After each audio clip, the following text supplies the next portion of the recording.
Hello everybody, my name is CulBlu, and I'm bringing you guys yet another off-topic, which is something I haven't done in a while, but I feel like it's time that we sat down and talked for a little bit. And I say we because I'm actually joined here with one of my dear friends, Dragondrop. And Dragondrop, would you like to go ahead and introduce yourself, please? Hello, I'm Dragondrop. I'm a caster. And he's also going to be a co-analyzer for me with this topic. So basically, this whole entire video, you guys can read the title, is... Wow, okay, what's the title? Hold on. I gotta switch the overlay. Give me a second. Titles are hard, man. Dude, titles are hard. There we go. ESL TV Brazil loses casters. Now, I tried to word this the best way I possibly could, because I know that this is an organization and they're still there. They're still going, but it's just, they're going through a little bit of a rough patch. And there was a wall of text posted on Reddit, and people were requesting, hey, can you give a TLDR version of this, or somebody reading it? And I said, hey, why don't we just do that, Dragondrop? And Dragondrop said, yeah, it's a good idea. Yeah, I'm starting to doubt that, but yeah, everyone definitely needs to take a look at it because it's quite a big change from what I could gather, and it sheds a light on not only the Brazilian scene, but it's also something that has to be considered for all the other scenes in general. Yes. I think it's a problem that is not restricted to any one region. I would agree, but before I let you continue, what we're going to do is, because Dragondrop has actually taken the time to read through it completely, I've read through it halfway, and then I stopped and said, okay, let's make a video about this. And then Dragondrop said, sure. He just happened to have read it. So, Dragondrop, could you please give us a very quick, very brief, less than 90 seconds brief of what we're about to read? Because, it's like I said, guys, I can show you the original post. It's literally a wall of text. Yeah, it's a wall of text. Basically, it starts with the it's a little bit of a history of Brazilian Dota and the development of that, and how it relates to ESL Brazil, and how that organization came to be and how it grew, and came to cast not only Brazilian Dota, but then moved on to the Star Ladder, Joint Dota League, all these bigger names, and then to where it is now, where some of the casters left or got kicked out. A little bit of both. So. Okay, and that's the basic gist of it, correct? Yeah, and this is from the perspective of the ESL TV manager, Giovanni Federci, or JooW. Don't know him, but yeah. Right, and I have to keep that in mind. And while you were giving that whole entire thing, I've been scrolling through the story, and now, I just got to the bottom. I was scrolling pretty slowly, but yeah, guys, this is a wall of text. So, as you can see, there is a necessary need for at least some kind of help or TLDR version, because there wasn't one provided with the original. So, hey, why not? Let's just do it since I'm already up and it's 1 o'clock in the morning. Well, it's 6:50 here, so. Oh man, you got worse than me. Don't ask why we're up so late. So anyway. Let's go and get started with the story. So what we're going to do for this, you guys had the executive summary. Dragondrop has conveniently given you guys that. So keep that in mind while we're going through. And we're literally just going to read what we have here.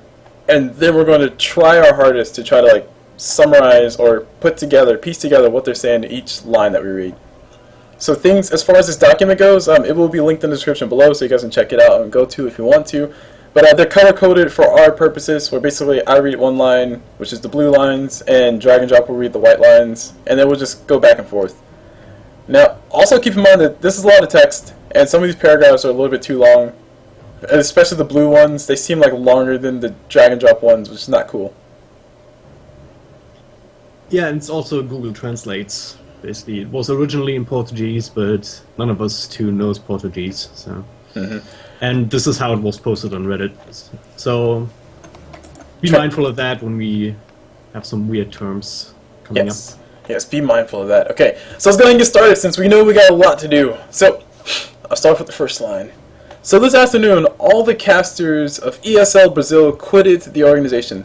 Today, the organization released this. It's the web link in Portuguese.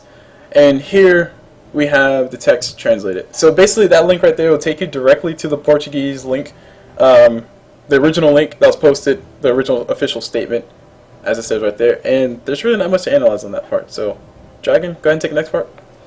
Yep. Recently, bad news came over our competitive community. Brazil's top casters, Skeet, PDS, and Pocoto we're leaving the ESL TV Brazil, a project that played for a long time, asked directly by me, Giovanni, JooW, Federci. So, basically that's the headline, what's happened. Skeet, PDS, as well as Pakoto left the project, and this is the reaction of Giovanni, who is the manager from that, I believe. Alright, convenient as this date to be a big joke, Phil reported that this was not a joke for April 1st. Through this statement, I have been explaining to fans interested the reason for his departure and future plans within ESL TV Brazil. So basically this statement was released, I think, on April 1st, or there was a statement released on April 1st saying that this was happening, and people said, oh, it's an April Fool's joke.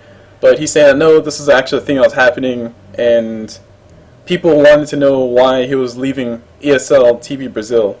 So fans asked, and here's his official response. First of all, we have no intention of sabotaging the old casters. Some of them are my friends before anything else. Just present a version of events that part of managing ESL Brazil.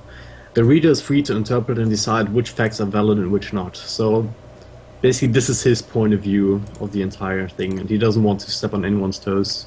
So he doesn't do this to try and crap on the casters that left. Alright, and he says that, so yeah. I just broke something. Hold on, give me a second. Give me a moment, guys. Brief overview or interlude. I got to adjust this back. It's so unprofessional, man. I know. I'm so bad at this game. Oh my gosh. All right. So anyway, it's not a game. This game is hard. There we go. Okay. Everything's good, guys. Everything's fine. And as I say that, you provide your analysis. So I don't remember what you said, but they do. All right. So moving on to the next paragraph. Last year, the scene of Dota 2 Championship survived only fed and paid with money from subscriptions. This type of championship, widely used in scenarios in development, is nothing more than a form of gambling, in which each team a low amount bet on himself, taking the award for her in case of victory, or losing your money in case of defeat. Alright, some applause right there because that's kind of a lot to take in. Basically, no comment. But basically what they said in that statement was, the tournament ran, basically the teams bet on themselves, and they put the money in the pool, like you put $30 in, and if you won your match, then you got the $30 from the other person, and you got your $30 back. But if you lost, then you lost your $30. So this is kind of like a form of gambling on yourself to see how well you did. So that's what I'm getting from that. After a small administrative change in ESL Brazil, the German company decided to give chances to the Brazilian Dota, assembling a team to organize free tournaments and food increasingly the national scene. The most common scenario we'll recall that began with Ria de Mesa, a tournament that without prize and yet highly attended and supported by the community as he desperately for support scenario. Alright, so just what they said in that sentence, because I'm going to pause for a second. What they said in that sentence, basically, what did they say in the sentence? There was ESL decided to help support the scene, put up a tournament. Okay. And if in this doc is the word scenario comes up, I think it means scene. Oh, okay. Okay. So. Okay, there you go. So yeah. I see a tournament to support the scene, and it's called Rai da Mesa. Rai da Mesa. Okay, thank you. Alright, eventually the presence of the community was growing and passing a good image for our heads, which triggered funding in our areas. Starting with our first tournament awards, and mostly without payment of the registration fee. So basically this free tournament had a lot of action. People actually wanted to watch it. The community came out in droves, and it impressed the heads of the company saying, hey, this is actually something we want to invest in. And all this was done without having paid entry fees for the teams. I'm assuming that's what they meant for that.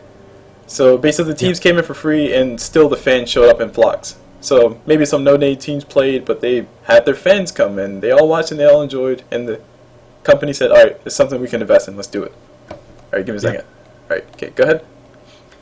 At this time, to help develop the national scene, needed attention to our games. Casters willing to fully cover our tournaments, since it attracts the eyes of sponsors who see the masses watching the tournaments, invest increasingly in awards for our scenario.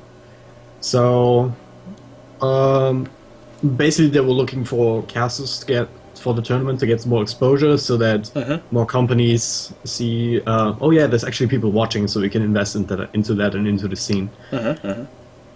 The best known group of narrators, which is casters in this context, of the season was the Arena Gaming TV, AGTV, which was in charge of covering our tournaments whenever we needed to.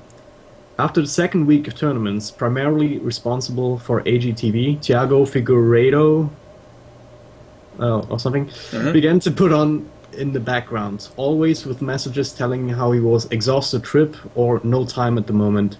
But even so, opening the Dota, it was always playing a game or narrating a game.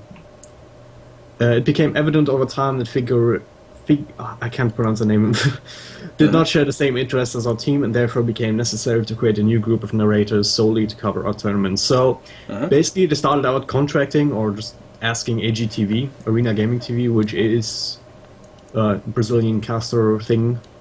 I've seen it a couple of times when I was casting with Bevo. So yeah, okay. And they were started out with covering these tournaments, but after a while, the guy responsible for that, the Thiago Figueiredo type,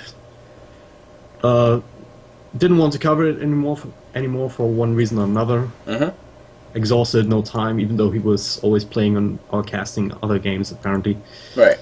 So yeah, ESL recognized that they needed to put up something else, put up in, some casting of their own. For their own tournaments. Right, so next line, or next paragraph.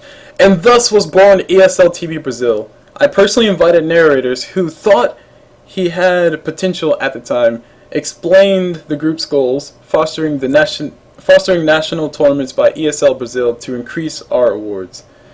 So basically I don't know, I keep reading on. Okay, that's self-explanatory, I guess. With the acceptance of all, it created the first ESL TV Brazil Dota 2 with Skeet, PDS, AGTV. How do I say his name? PDS, I think is his name, and AGTV, maybe where he came from. No. Pochito or Pochito. Pochito?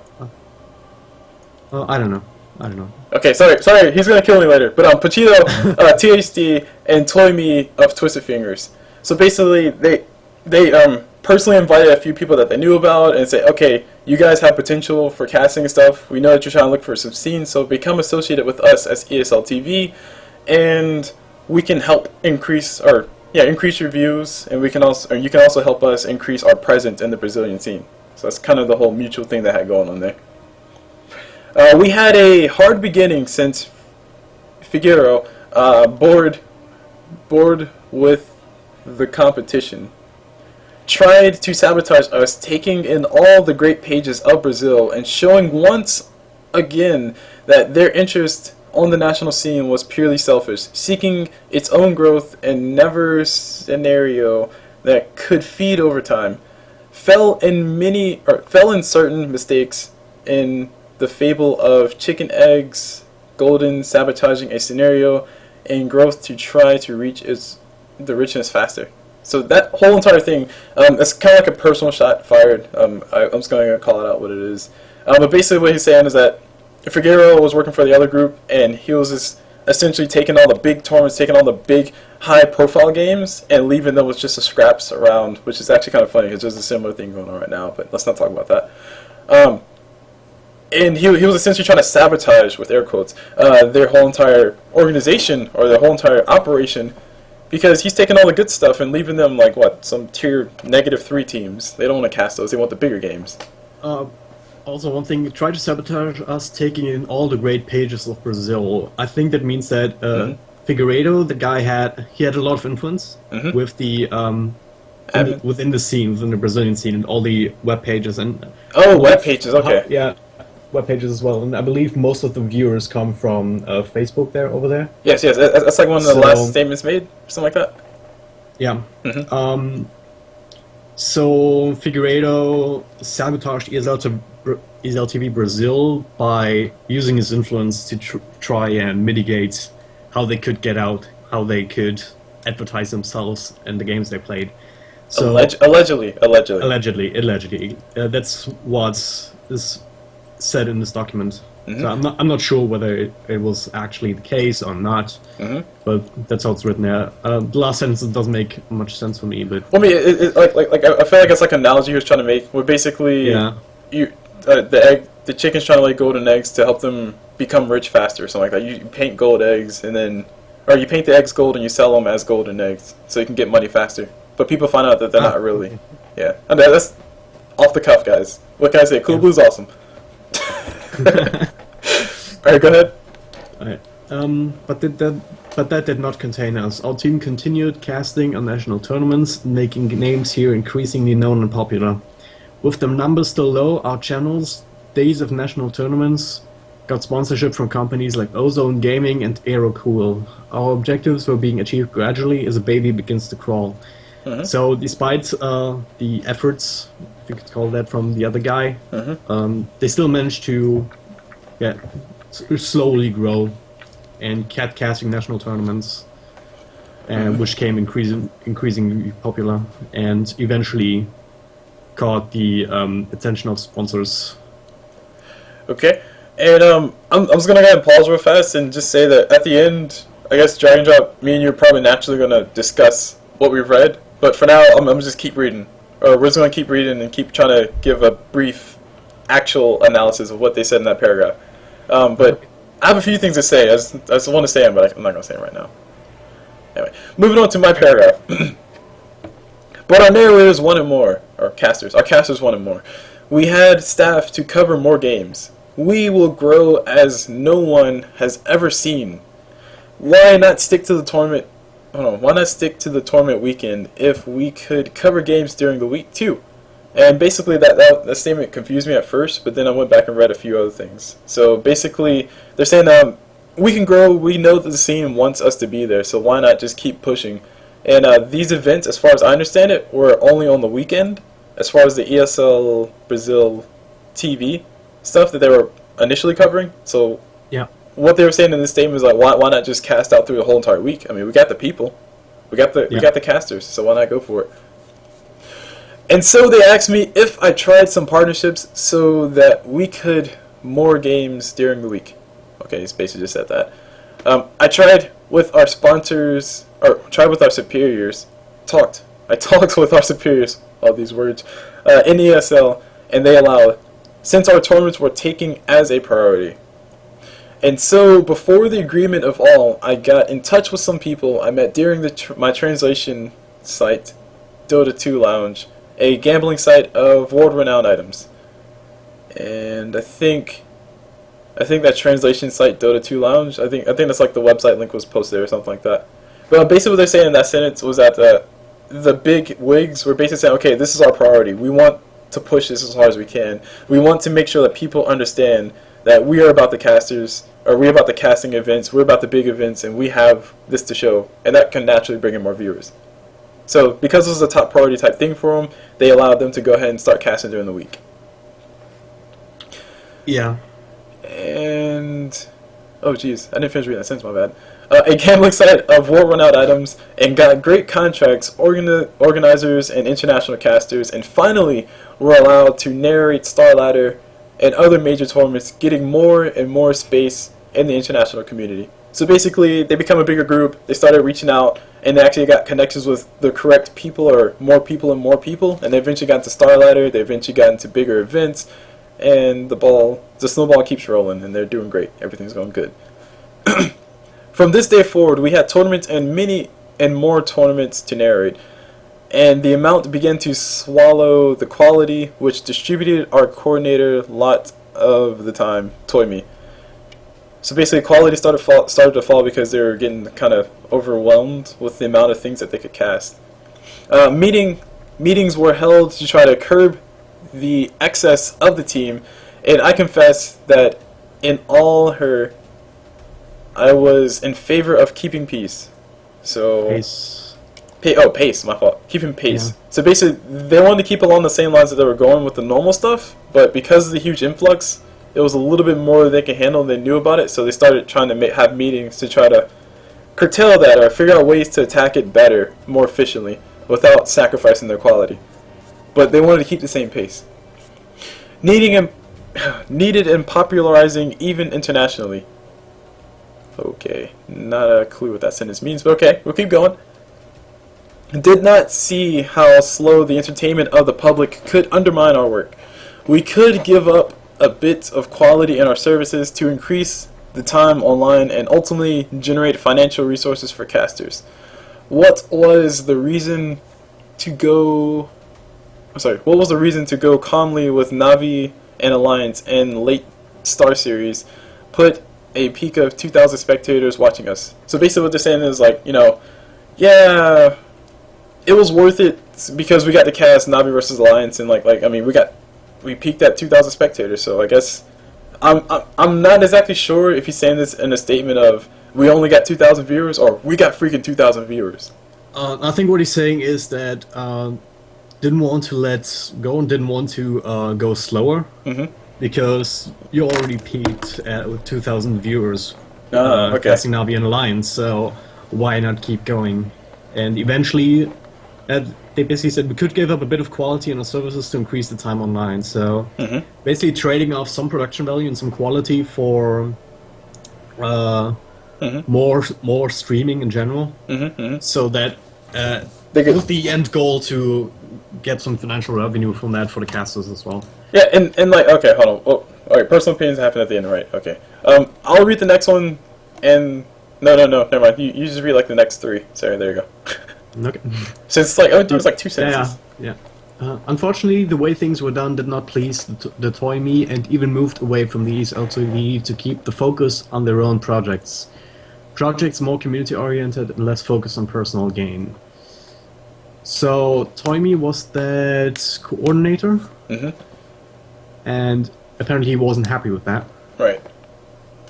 With the he wasn't happy with like people. You know, I think. Go ahead. He wasn't happy with the way that the quality was declining. With the way the organization focused on the Starlet and the other project that are outside of Brazil, I believe. Actually, no. I didn't read it as that. I read it more as Toy Me didn't like the fact that people were. Or the casters individual, like people individual were trying to cast the big games just because they were trying to get the name out there, as opposed to thinking about the whole entire community as a whole and trying to deliver the best quality possible. Instead, they're just trying to cast many things just to get more money. To keep the focus on their own projects, yeah, makes sense. Okay, and I eventually realized the mistake I made by allowing ESL TV fired as a tram without break. I realized the mistake of not setting boundaries, believing to be working with people who thought like me, people who wanted to grow. So basically there were no rules in place to keep things together, and then he thought that everyone was pulling on the same string, but didn't seem to be the case, and he finally realized that. Yeah, possibly too late, but we don't know that yet. Alright, next one is you, and then I got the next... I'll take the next 3. Right. It was all true when the narrator said that the reason for his recent output has been divergence of views. Say more was a divergence of objectives. Our goal has always been the same, to grow. What do not notice is that the ESL Tournaments Brazil was seeking growth scenario. So, yeah, basically casters had a little bit of a different objective. I mean, objective for all of them was to grow, but the narrators or casters wanted to grow themselves, whereas the ESL tournament was looking to grow the Brazilian scene. Oh, I see. Yeah. What do notice is that ESL Tournaments Brazil was seeking growth scenario, so, yeah. Growing as a caster versus growing the scene. So basically, they basically wanted to grow the whole entire scene in general. They want to grow their organization to help grow the scene, whereas casters individually had their own ambitions, and they want to grow themselves to one day become Day 9. Yeah. Okay. Alright, and wait, this was that? Oh, that was your last one. My bad. Alright, next one. Got for 2014. 2 single but important spots, huh? We missed one. Didn't you say you wanted to get that one too? No. I gave you 3. Oh, okay. Oh, 3. Yeah, I had 3.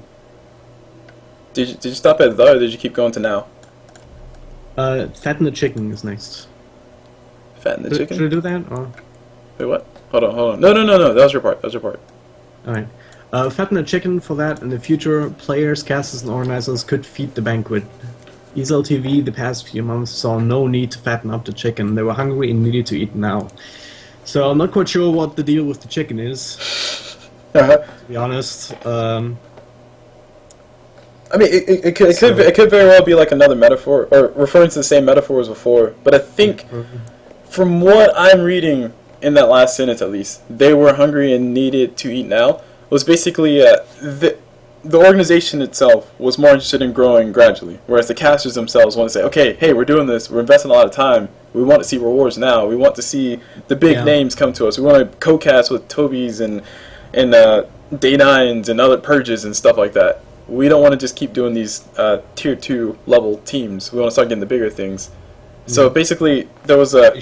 short-term goals versus long-term goals that would eventually reach that...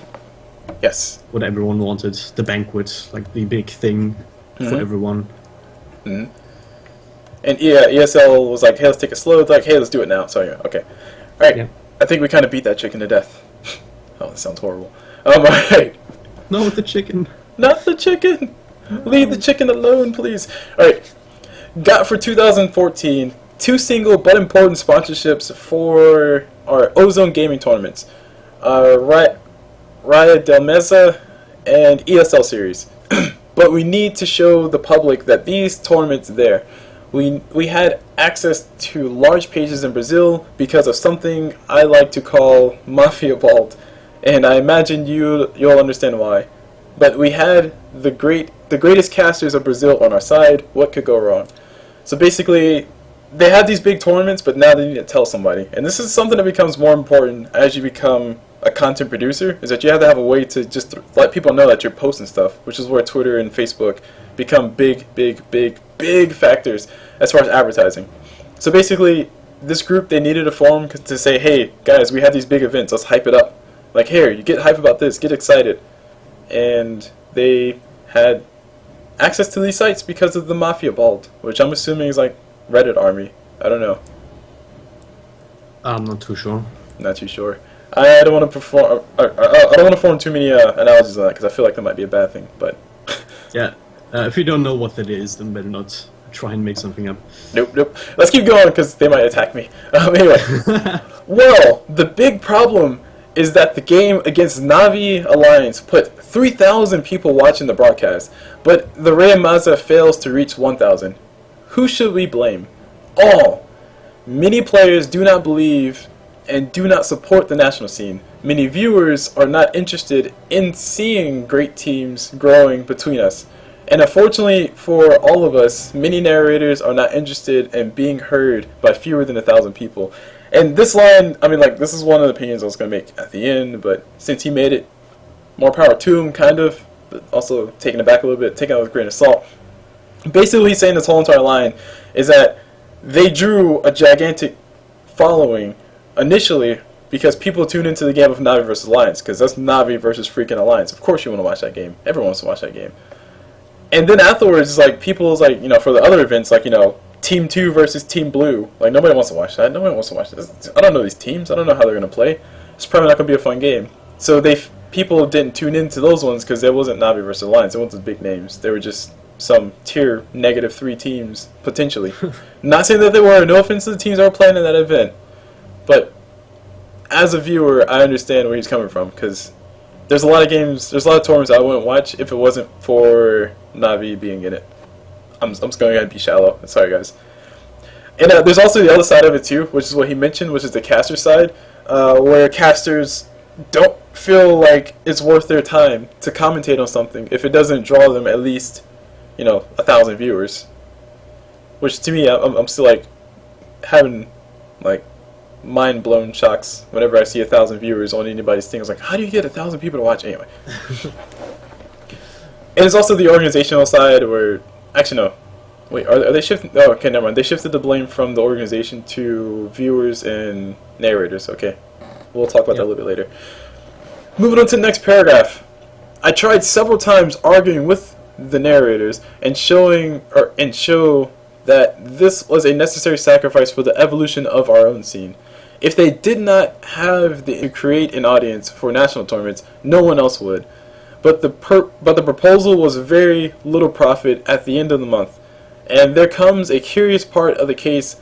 Oh, that person, I know him. Victor A.K. Faka John, a young man invited by someone other than me, that soon became the popular catchphrase, Faka Draft is a poet. Okay. Alright, so I'll take a moment to say that I know this person, and by know this person, I mean he's in the chat that we're involved in, so I'm going to make sure I tiptoe very quietly, but based on what's written here, everything was going the way that the way of debating, where basically the organization was trying to say, okay guys, casters, if you just sit down for a moment and think about it, if we build our own scene, then it will help the whole entire bigger scene in general, because if we can get a big enough scene here in Brazil, then we can start drawing teams like Navi and Alliance to start coming to us to play tournaments here, because there's people who want to watch. And that's definitely something that I would agree would be true. Because the more people that are interested in it, the more likely a company is going to be able to invest and start providing money for groups to start having bigger events. And the bigger the event, the more viewers you get, and it's a self-feeding circle. That's a personal opinion. Yeah. And also slightly fact, but I mean, anyway.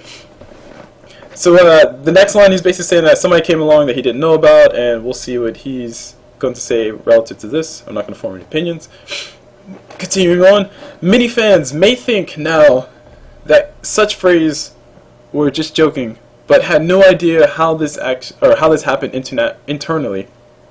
I, as responsible for ESL TV Dota 2, receive weekly list of complaints about comments, Faka, lack of ethics, and disrespect by diligent little things, big names of the scene, which reflected the name of the organization. So basically, received a lot of complaints about this person that he didn't invite to the thing, and I'm assuming he's going to forward into this was becoming a problem, so he talked to him. Don't know yet. I reported everything to Skeet, director contact of Faka, and occasionally saw planning meetings to talk about ethics. And since it lacked ethically, let me be part of it and break my professional ethics for a moment. During several presentations of new orders and directions of our heads, we had Faka arguing the decisions that he did not fit with a total lack of respect with his superiors. That he did not fit. Okay, right. Eventually this would put some in your limit, and that someone was me. Okay, so basically they said, alright, we're going to have talks with this guy, we're going to try to see if we can get some talks about ethics, because we want to have some standards. We understand, if you guys recall earlier, we understand that we didn't have any standards set from the start, but we got to start having standards because we're starting to become more and more professional, and ethics and professionalism go hand in hand. I mean, guys, I hate to say it. I agree with that, me personally. Yeah. So anyway, they had these talks with Faka, and Faka argued back that all these allegations that these guys are having, like all these issues, and like I said, guys, I'm trying to choose my words very carefully. All these issues that everybody's having with him, like he's not necessarily deserving of all the negativity that's coming out from all of it, I guess. I don't know. Like, help, please.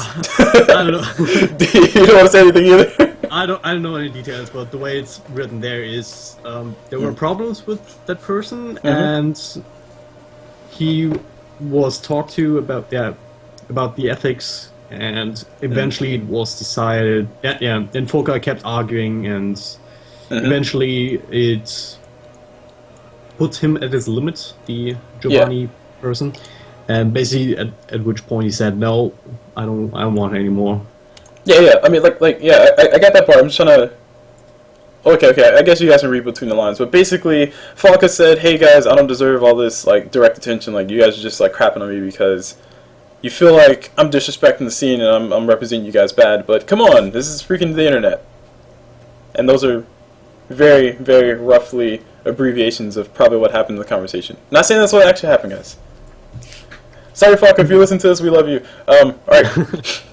And eventually the head guy got upset about it, and he got to his breaking point where he wanted to do something about it. There. Yep.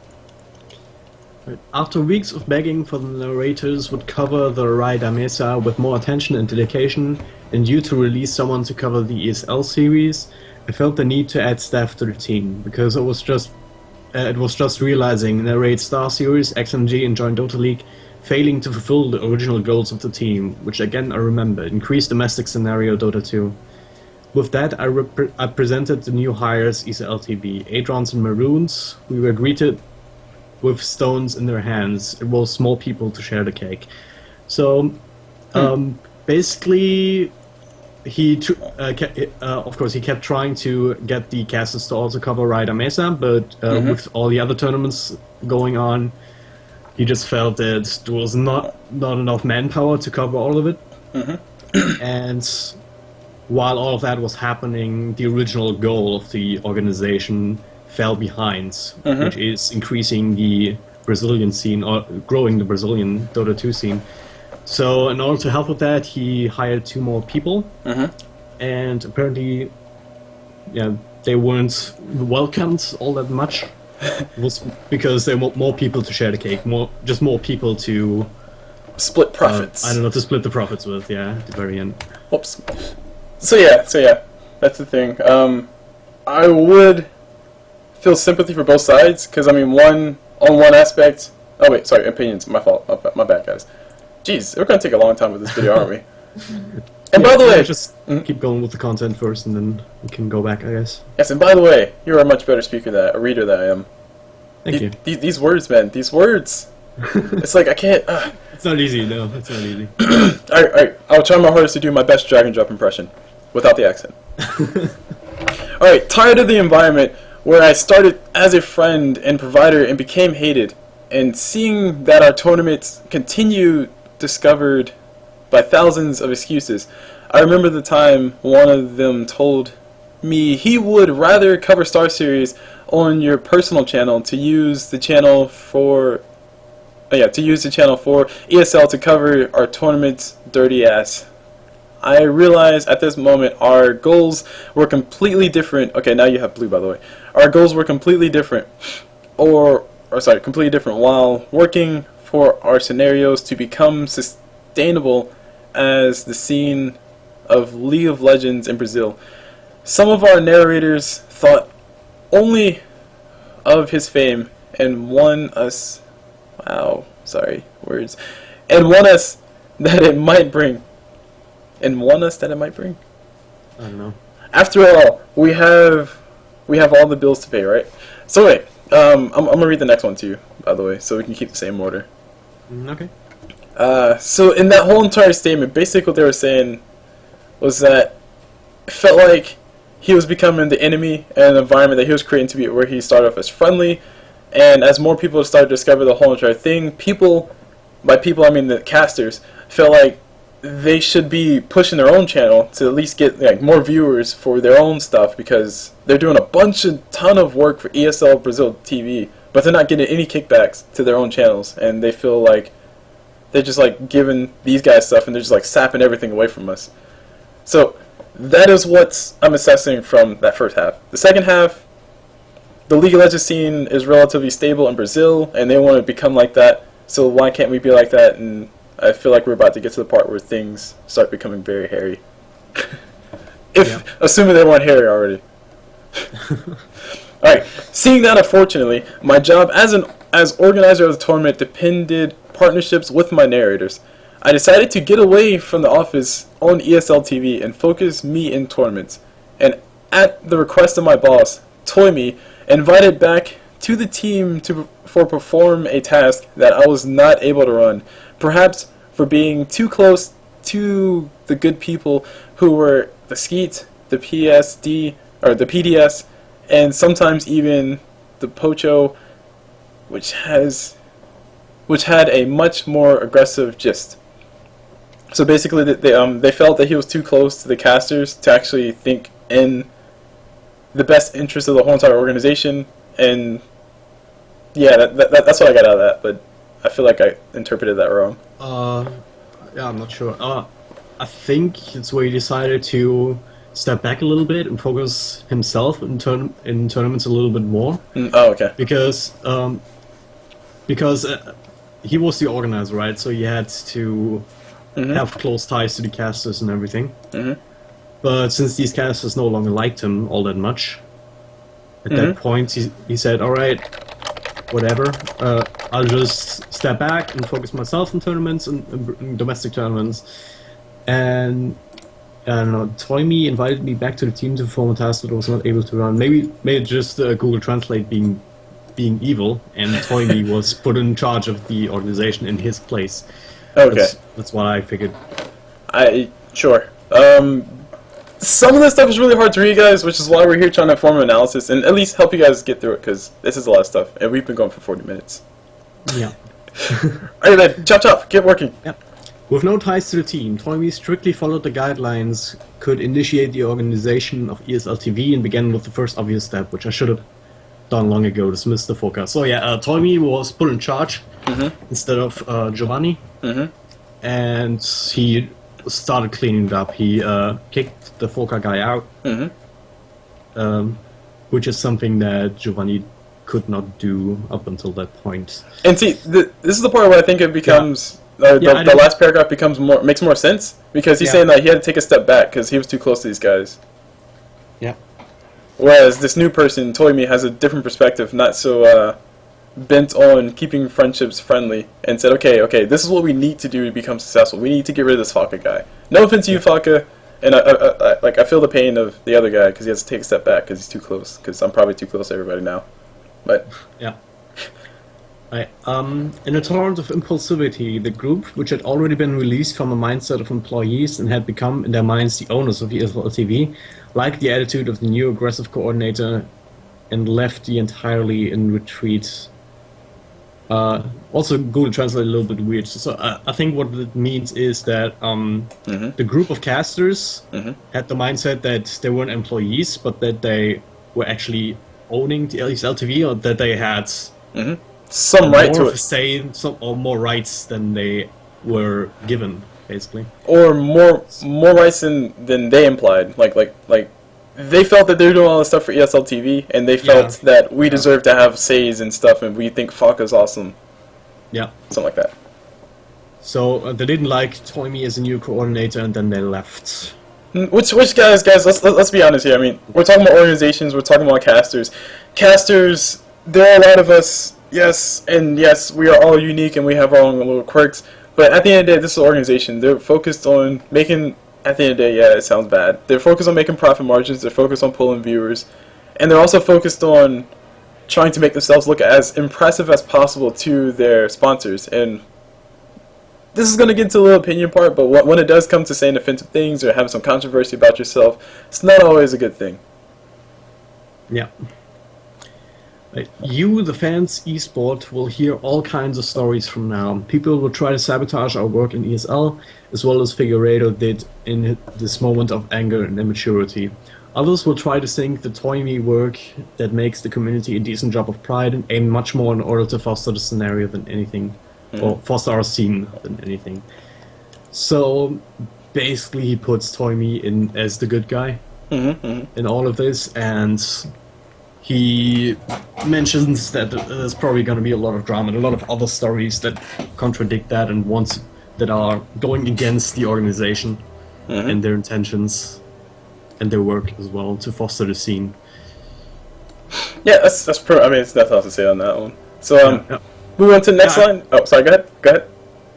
Yeah, I just want to make sure. I'm just trying to explain what the paragraphs say and not how it actually is. I have no idea. No. Details. Yeah. But yeah. Of course. We're getting close to the end, so we can start doing the opinion part, which is I'm gonna have so much fun talking about this stuff. All right. Almost there. Next paragraph. And, I'll read the next two, and I think there's only two left. Yeah. Okay. So I'll read the next two, and I'll give you the next two, and then we'll do the outro somehow. Okay. Yeah. All right. And if you stop to think, we'll realize that sometime now, little is known on national scene throughout our country with the amount of teams that have in recent days been reduced to the current formation of the CNB and only part of Brazil that could internalize and remain united today. After all, in Brazil, we have only the CMB? Question mark. Sorry, I felt that was important to say. So I'm going to pause right there and say, basically what they're saying is that we're more than just CMB. Everybody knows them because of CMB, which I think, is that Sentinellas? Pretty much, yeah. So basically what came out of the Brazilian scene so far and was able to get known to the international community was CMB Sports Club, formerly Swag and Tiger. Oh, okay. Yeah, those guys. Right. Yeah, so... Yeah, if you're talking about Brazilian teams, that's the first name that comes to mind. And it's basically what he said. It's the only team that was able to do that because everything else fell apart or maybe just didn't have the luck or the proper backup. Yeah, and just to give some perspective to potentially people who are watching this video who may not have a following in Dota or anything like that, but relative to other scenes, CMB is just one team. But when you refer to like the American scene, North American scene, as far as Dota goes, you have EG, you had Root Gaming, you also have Team Liquid, you have WWD, and I think those are the four main ones. I feel like I'm missing some. Oh, Fnatic. EHUG. Oh, yeah, EHUG. Fnatic, we claim them. No, they're ours. But there's a lot of teams relative to the NA scene. And if you go to the European scene, there's like a ton that you can name off that I'm not even going to attempt to because I'll get it wrong. Alright, so go. So basically what he's saying is that out of the whole entire community, they've only got one team, whereas all these other communities have like at least 2 or 3 well-known teams. Yeah. Still you. What? No, it's your turn. No. They are indeed a great team. That's your part. That's my part? Yeah. What? Okay. They're indeed a great team, but when was the last time you saw one of Wait, the greatest casters? Hold on. Yeah, no, I was confused because you said you wanted to do those. I know, I did. Keep reading, don't worry. Our issues are not their issues. Let's keep going. They are indeed a great team, but when was the last time you saw one of the greatest casters from Brazil show you a great team on the rise, as is the dynasty? When did you see a match between Brazilian teams where you realized that a big new player was coming? How many players came to me to ask the game this team was created in the ESL series ticket so that your team had a little more recognition and show your passion of Dota and had heard that we were without narrators for the ticket. So once again comes back to the casters not casting the Brazilian teams. I mean, not necessarily not casting Brazilian teams, but not casting the lesser known teams. Yeah. And like guys, like we're getting really close to the opinion section, and I'm trying my hardest to hold it back, but I gotta make this one point. I was an admin for the Sunday Evening Cup series, which is a North American tournament, for a while, and by for a while I mean 8 months. Like I literally did that for 8 months. I can look at the start date and the end date, and it was about 8 months time gap that I was doing that for. And that was a very stressful / fun thing to do because I got to meet a lot of teams, I got to watch a lot of games, I got to cry a lot, and it was worth it in the long run. In the short run, I was like, dude, it's every single Sunday. I don't want to do this. But I'm glad I stuck through it. So anyway, all that goes a long way to say that I've seen many teams come up that you guys know by other names. I've seen a team called Pretty Boy Swag. I seen them when they first started in the Sunday Evening Cup series. They were playing in like 4 different tournament events at the same time, and I was also casting other things on the side. And I saw them occasionally. I was like, oh, I know you guys, Pretty Boy Swag. And then I heard that they were MLG, and I was like, oh my gosh, PBS is in MLG? What is this going on? And then they changed their name to, they changed it to something before they changed it to EHUG, didn't they? No, I don't think so. Oh, okay. And then they eventually changed the name to EHUG, which everybody knows EHUG is one of those top, or at least tier 1.5-ish. Are they tier 1? Yeah. 1.5, yeah. Okay, tier 1.5. They lack the results so far, but they now stabilized the roster pretty much, and they're all very talented, so they can definitely reach that top. And the point being there is that this team started off in the Sunday Evening Cup series, a series that probably nobody really watched until it got on Dota TV, which took a while. But they started there. That's where the team started. And also, another case for all the people who follow Dota know very well, there's a team that is really big right now, and everybody loves them or hates them. Everybody says Rat Dota, best Dota. Everybody says, oh my gosh, your main person can only play 3 heroes, and you probably know what team I'm talking about by now, if you know anything about Dota, or if you follow the Dota scene a little bit. But that team started off, I think DreamHack was their biggest event. Like, that was the first breakout event for them, wasn't it? Like that was the thing everybody... Oh, and by the way, the team's called No Tidehunter, or Alliance. Yeah.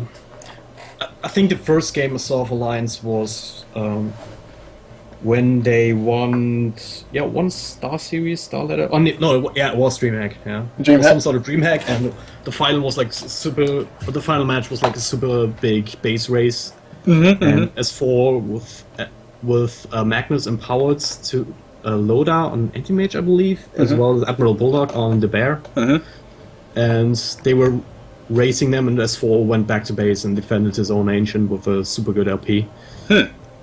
But yeah, that's the first thing I remember of is ever seeing Alliance there.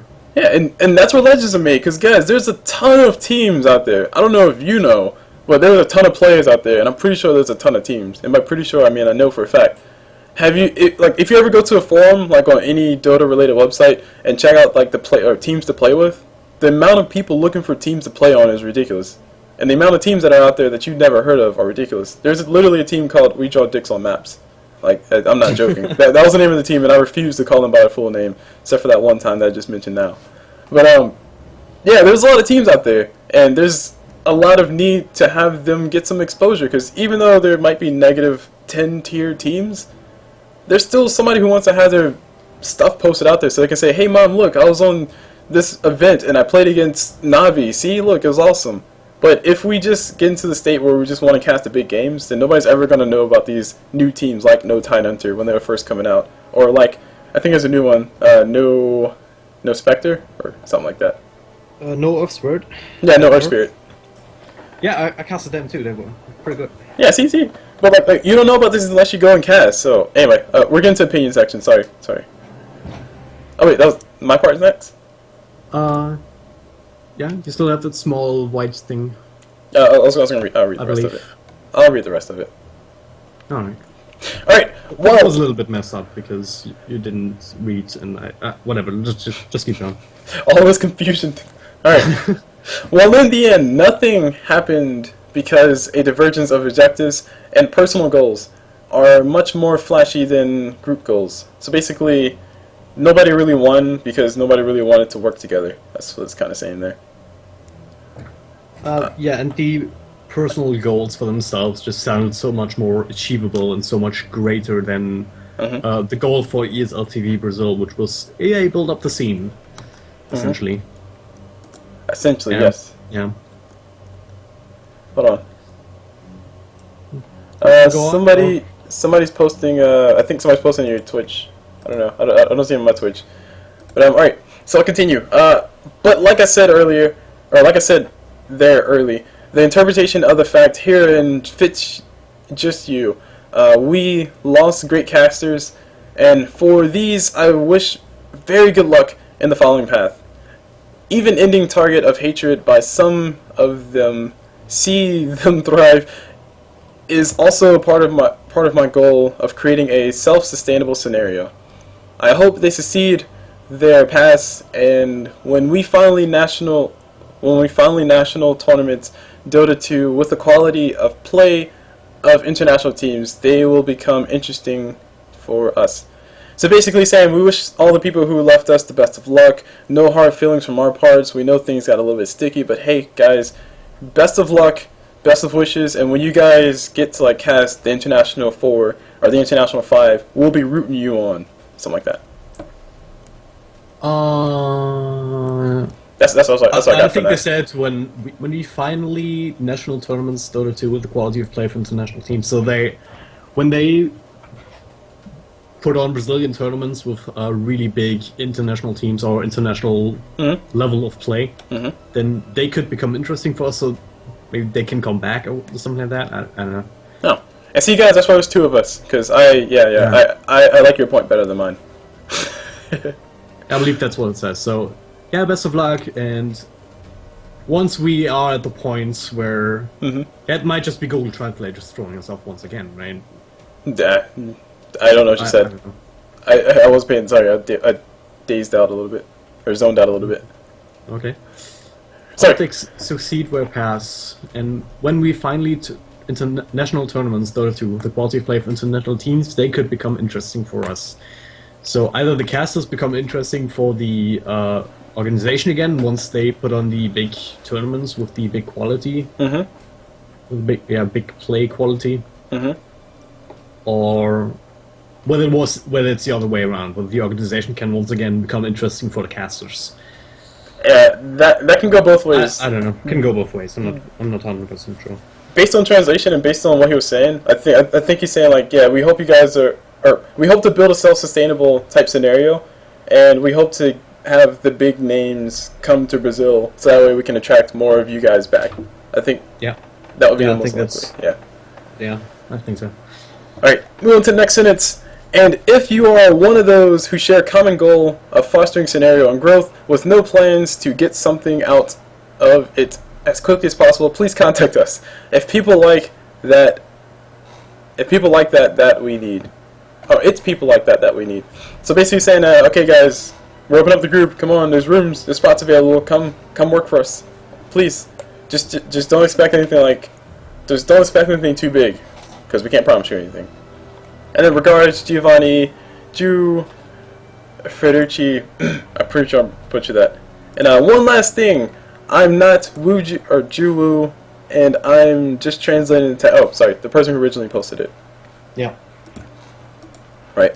So there you go. That is that. Okay, there was a lot of things that happened in that letter.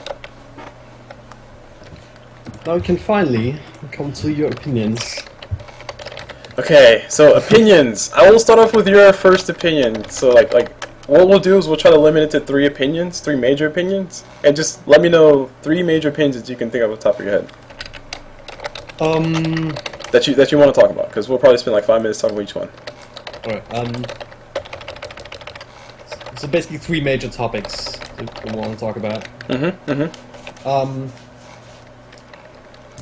One would be the perspective of the casters as well as the perspective of the organizers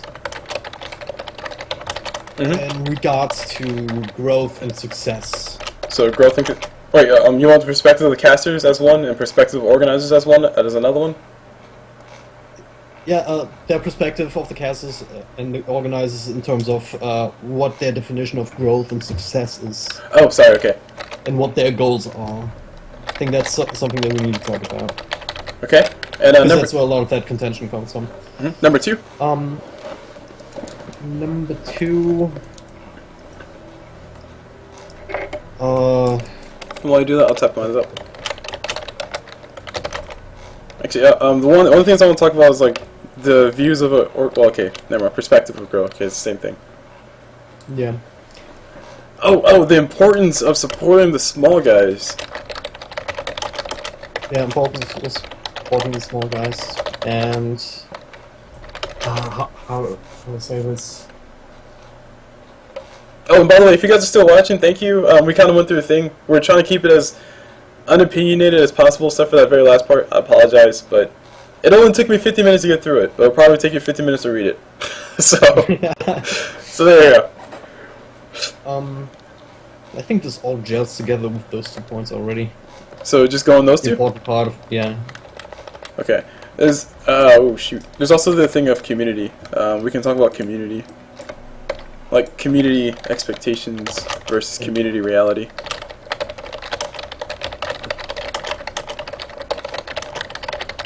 Because community is something I would talk about all the time. Alright, so we'll start off... Maybe you can just talk about ways to, in general, and how to achieve that goal of growing a scene. Because that'd be interesting as well, but maybe you can put that at the end.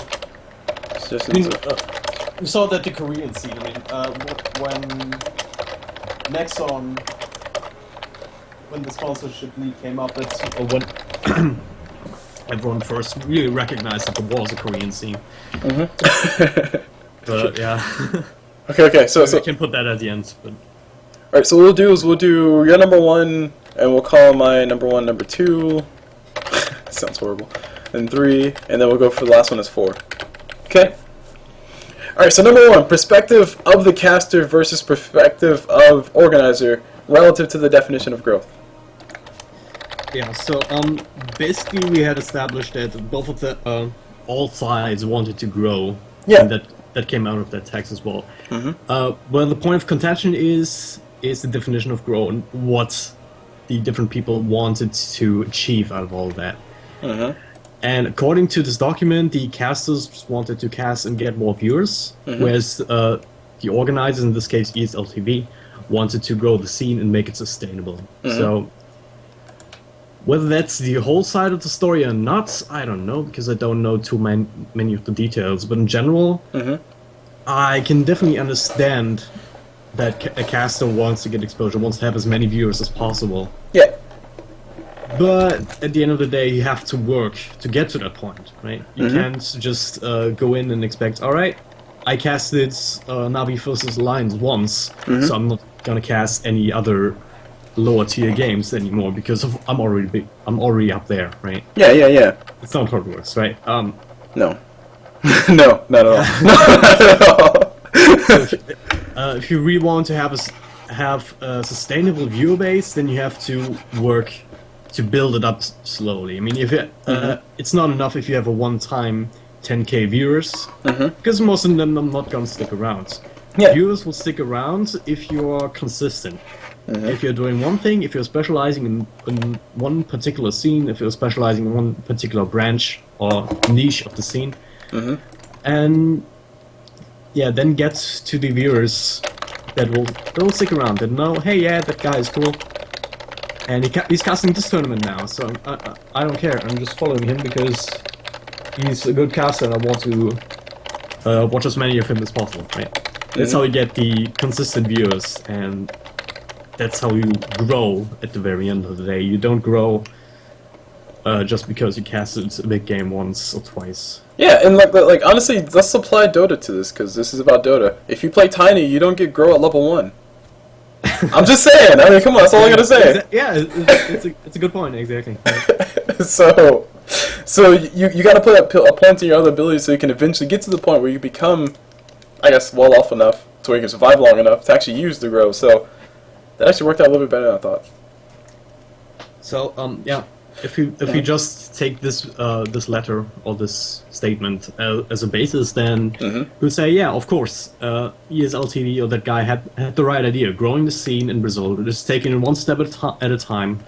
Go slow. I mean, cover other tournaments as well if you can. I mean, why not? That's a lot of practice, a lot of exposure that you get. Yeah. But then you have to use that exposure to grow your own scene. And if that's 2,000 less viewers than you get for Navi Alliance, then it's alright, right? Yeah. I mean, but see, there's also the other half of the thing that it's about money. It's about views, and like, guys, it sucks to say, but when it comes down to it, if you go to somebody like, I don't know, Starladder, and say, okay, we want to cast for your event. We've been doing this for 3 years. Oh, okay, cool. How many viewers do you guys have? Like, how many subscribers? Oh, we got 200. No, we want somebody else. Because like, as an organization like Starladder, you're Starladder. You got Navi and Alliance. You're not gonna waste your time with somebody who has 200 viewers. I mean, it sucks to say, but it's true. Like, if somebody comes and says, I have 20,000 viewers, oh, yeah, sure, yeah, come on, be primary caster for everything. Here, take all our quarterfinals. Take all our finals. Take our money. We'll sponsor you the whole entire way. So, like, it's a double-edged sword. Like, from an organizational standpoint, you want to have the people who will have the most impact without you spending too many resources. But from the person who's approaching the organization's aspect or point of view, you don't necessarily always have everything they always want. So you try to, spruce it up the best you can. But at the end of the day, if you put a whole bunch of clothes on poop, it's still poop. So I don't know. That makes you feel depressed now. Yeah, that's kind of dark all of a sudden. Suddenly nothing exists. Alright, so of course I wanted to throw in another perspective as well. And by perspective I mean not perspective in this whole entire question, but just another few analogies. I mean, I threw in one earlier about the how I started off casting in small, or adminning for a small tournament, and then eventually got to know Pretty Boy Swag, kind of. I can say we grew up with him, or I grew up with him, but I didn't. But hold on, somebody's typing. Okay, I can't read this while I'm typing. Or I can't read typing while I'm. Darn it. Ignore him. He's just trolling. Okay. No. Respond in kind. We will not YouTube shout you. Anyway. So what I was gonna say is like if you guys don't already know about me, I'm CulBlu. I'm actually running an organization called Casters Network, which the whole idea behind Casters Network is to be literally a network of casters. There's no other purpose for the group as outside of saying, hey, you're a caster, you're a caster, you guys might have similar interests, here, talk to each other. That's literally all we want to do. That's like if I could just do that and then like walk away, I would definitely do that, because I just want something to be there. I want to spark people starting to communicate with each other as casters, because it's very hard starting off as a caster like dragondrop.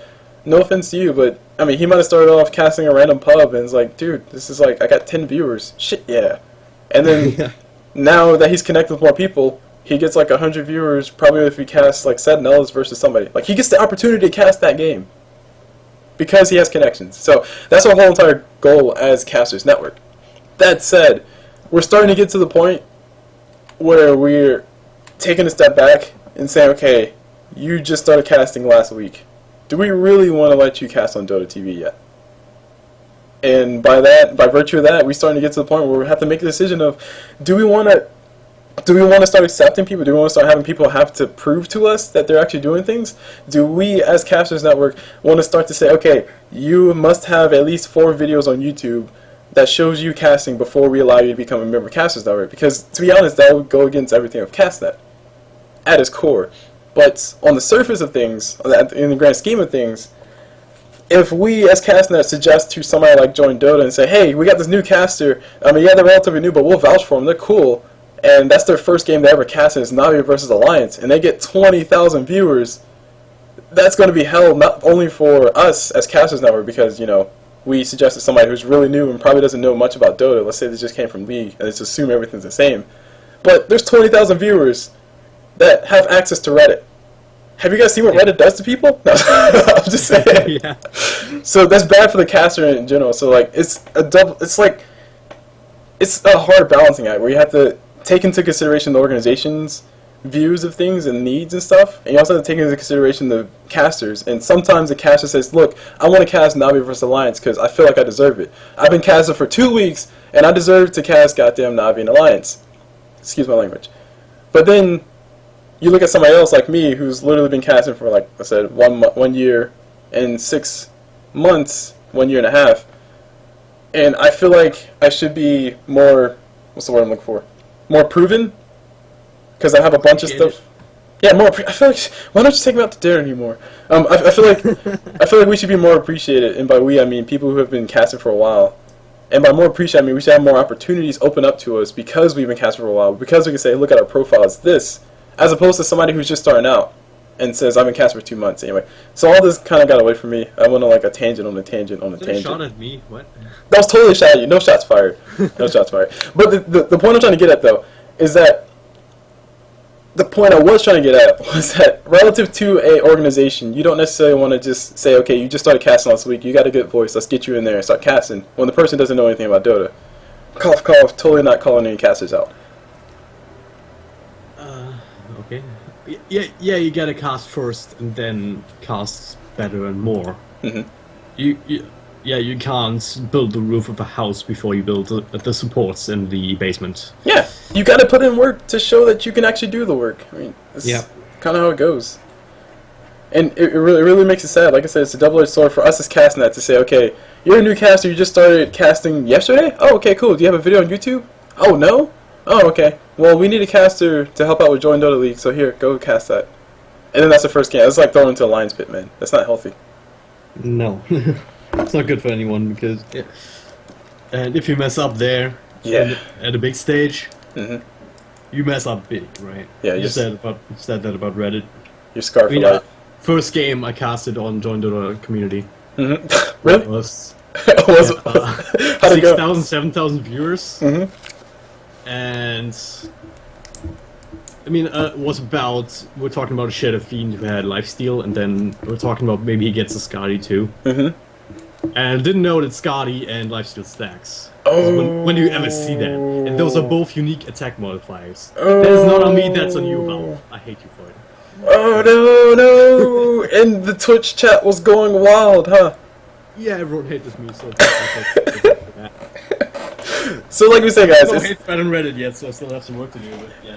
it's a double-edged sword. But okay, but going back directly to the question, perspective of the caster versus perspective of the organizer relative to the definition of growth. As far as a caster, growth for me personally, because I do cast as well. Growth to me is like, okay, I cast for Join Dota League. I mentioned, hey, I got a YouTube page. Go check it out, and I get 20 subscribers just because I mentioned it. That is growth. That is beautiful. That is great. That hasn't happened yet. It'll happen soon. But growth for the organization itself is, okay, we had Navi versus Alliance. Somebody casted it, and they did well enough to get 5,000 viewers. That is incredible. That is good. We're growing. That is like 2,000 more than we had last time. That's good. We're moving in the right direction.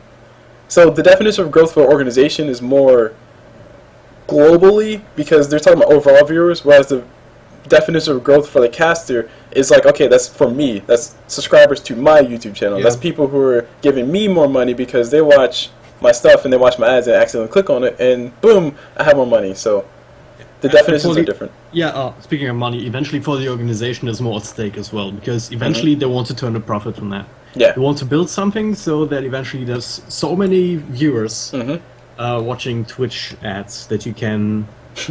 I mean, that's what comes down to. I mean, all the casters, all the big casters are casting to make money between the games, right? Yeah. To And make content so people watch the ads in between the games. And once you hit a certain point, So that's why you have to start paying your casters as an organization because you're talking about like saying, hey, Day9, come cast for me. Hey, DJ Wheat, come cast for me. I mean, dude, you probably have to pay them. I'm just saying. Yeah. I've been like, you would have to pay me if I was DJ Wheat. I'm just saying. So, like, I've done too much work for too darn long for you not to pay me $700 an hour. Dude, you asked me to be here, so I expect 20 euros. What? No. Dude, what was that? €1 per month? I thought it went without saying, but yeah. €1 per month? That's so nice. No, but okay, that's a perspective. So, Yeah. as you guys have seen, naturally the perspectives don't necessarily always match up. I look at it from the perspective of if I cast for Join Dota and I get to mention my YouTube at the end, that's like all I want. That's perfect. But then there's another set of people who are ambitious, way more ambitious, who view it in the sense of, okay, if I cast on Join Dota, I want it to be live streamed on my Twitch channel with my people who usually follow my stuff, so they can go tell their friends, and their friends can tell their friends, and the people watching this game will subscribe to my YouTube or Twitch channel because I did that. Yeah. I just do it for Twitter followers. But, yeah. Screw Twitch, it's all about Twitter. Alright. So next one, the importance of supporting small guys. And let me rephrase that because that sounds horrible. Small tournaments. Well, small tournaments, small teams, yeah. And it's really important because everyone started out that way. Yes. Right, you mentioned it earlier. PBS, now EHAC. No Tidehunter, now Alliance. Swag and Tiger? And there was Swag and Tiger, now CNB, right? They all started out like that, unless they had like some sort of start from other esports, like Team Liquid. I think they started in StarCraft. Right. They did, and Root Gaming too, but they kind of died Gaming, Complexity, EG. Oh man, Dota team at one point. EG, all involved in various different other esports. Those are big esports organizations. But even in those communities, sports, even in those, everyone, right? even in those communities, they started small. Yeah, exactly. So. And if those small tournaments, these small teams don't get the support, then if they don't get any sort of exposure, then no one will care about them. And I don't know, it depends on the mindset of the players as well. But if people watch them and say, wow, these are actually good, then it might just inspire some people to do even better and go on that big stage and keep working and keep playing better and better. And then maybe win the international 2 years down the line, right? Does it have to be 2 years?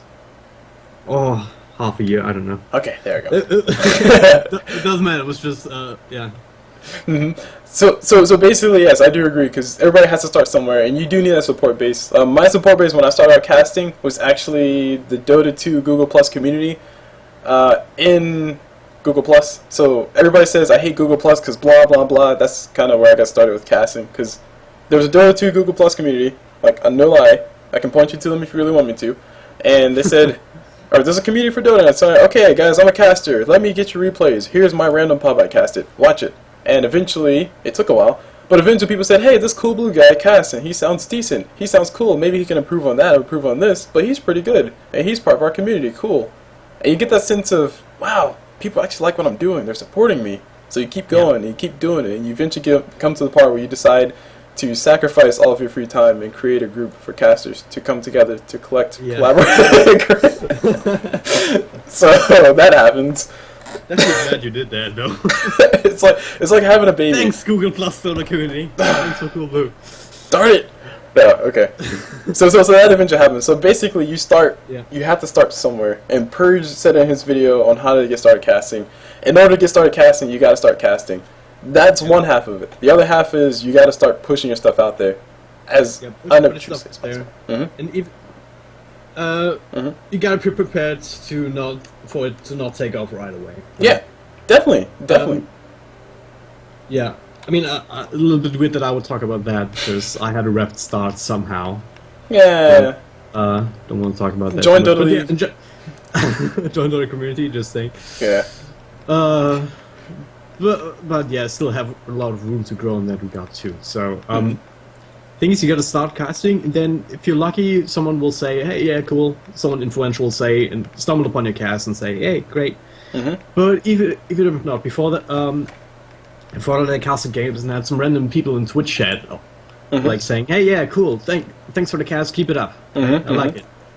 And no matter who says that, it's always nice for casters to have that kind of feedback already, right? Yeah, especially when you're first starting out, or if you've been doing it for a long time, and somebody says that, it's like, "Oh, I forgot I've been casting for over a year and a half, but that still feels great." Yeah, it does. I mean, having someone appreciate your work and the time you put into that.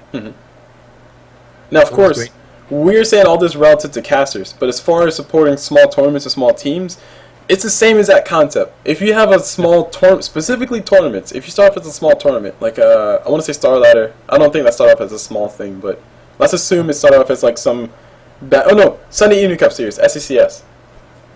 That tournament has been going for 10 years. Since like Dota 1 days, and it started off in like just IRC chats, people coming together and say, "Hey, we got this game going on. All right, Sunday we'll meet up this day, and then we'll play our games, and we'll have brackets, and you'll get swag points because swag points are awesome." And that's how it started. And fast forward 10 years later, now they're on Dota TV every Sunday. You guys can check them out. Definitely go check them out. Sunday Evening Cup Series. That's Sunday Evening Cup Series. You can look up on Dota TV. The tickets are available. 99 cents for 8 seasons. And I'm totally not trying to sell you tickets right now.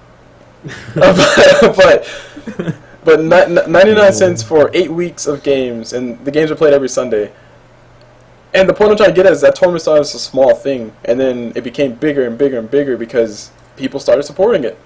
People started going saying, "Hey, that Wild Witch Doctor's team plays here. They're awesome. That's also the mustache guy from that one team with liquids and horses and ponies." I feel like someone's gonna like clip that sound bite and just. Also, I think they're now officially SNA. SNA? Yeah, they've been in it for a while. Oh, SNA plus 4? I believe. Yeah, SNA plus 4, and now maybe just SNA as Fluff actually joined them too. Oh, yeah. That's another topic. Sneaky Nyx Assassins, so yeah, that's just off topic. Oh, snap, I didn't know that. Doing off topic, so yeah. Yeah, there's another point, small teams. Okay, so a lot of the teams, they just reshuffle themselves over and over and over again, especially EU teams. It's ridiculous. But even still, teams, same concept. If you don't support the small teams, if you don't support that no-name red plus blue team, then they're probably not going to get as far. Okay, by their own virtue, they'll probably get as far as they would likely get. Like they might make it to International 5 because they're just that great. But without your support, you're not really encouraging them much. So go encourage them. Go cast their game, caster, who refuses to cast below Navi level games. Yeah, and you also have to be mindful that those games are not necessarily bad, right? Yeah.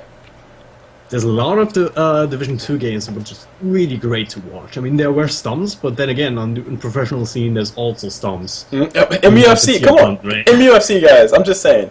Anybody who followed TI3, MUFC, they were like 1-17 in the group stages. Yeah, pretty much. But yeah, it doesn't really depend on the general skill level. I mean, in Tier 2 or Tier 3 games, you won't see one dandy mid player just coiling the whole team out of no freaking nowhere or something like that. Right. But you still see good games. You still see strong gangs. You still see game plans, and might not be as crisp as it is for actual professional players that don't do anything else anymore. Because they don't have to. But it's still fun to watch, right? Yeah. Still good games of Dota. And at the end of the day, as a viewer, see, this is where it comes down to casters. To me, in my honest opinion, I guess I'm old, so I can say back in my days. But to me, I grew up with the impression of Day 9's casting. As in, like, basically when Day 9 casts anything, he usually takes the time to break down what he's talking about, if it's something that might be over your head. So he casts it at a level to where it could be easy to watch, even if you don't know what's going on.